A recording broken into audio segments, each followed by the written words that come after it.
Hi everyone, I'm Tim Vasilakis from Schein, and I'm excited to be here to discuss a few tips to help get your practice off the ground on social media.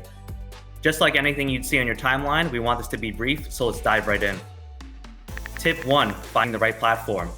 If you personally use social media, then you likely don't spend an equal amount of time on Facebook, Twitter, Instagram, and TikTok.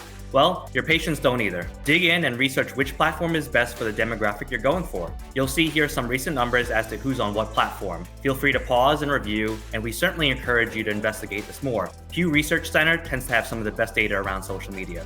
Most importantly, make sure that you don't hastily create an account for every platform for the sake of being there. It's likely that you don't have the time and resources to manage 3, 4, 5 social media pages, and what's worse is that an infrequently updated social media page can make you look out of business.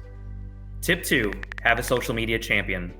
You're all running busy practices and have countless things to do in both your professional and personal life. Before adding social media to your practice's marketing mix, ask yourself if you or someone on the team has time to own this responsibility, as that's critical to its success.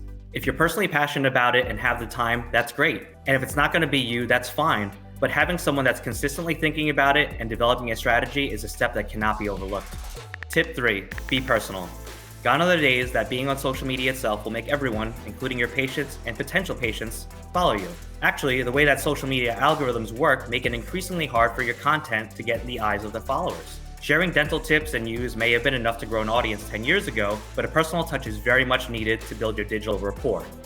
Make sure that the content you publish taps into who you are: the dentist, hygienist, dental assistant, office manager, showing off the people and personalities in your office to give your patients an understanding of who you are. Tip 4, tap into what's trending.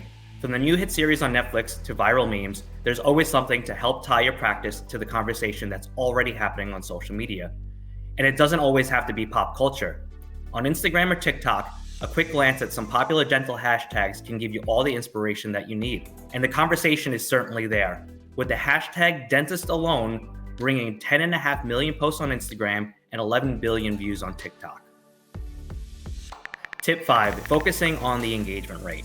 At the end of the day, you'll ask yourself, is what I'm doing working?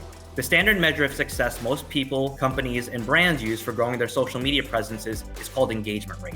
This is a metric used to track how actively involved your audience is with your content. Essentially, it's a measure to tell you if the content you publish resonated with your patients. Luckily, each platform will provide you with this metric, but we'll share it with you here if you're curious as to how it's calculated. I hope these tips will help your practice in your social media journey. Of course, there's always more to think about, especially as you dive into social media advertising, but we all must start somewhere. Thank you for watching, and please feel free to follow Henry Schein Dental for some inspiration.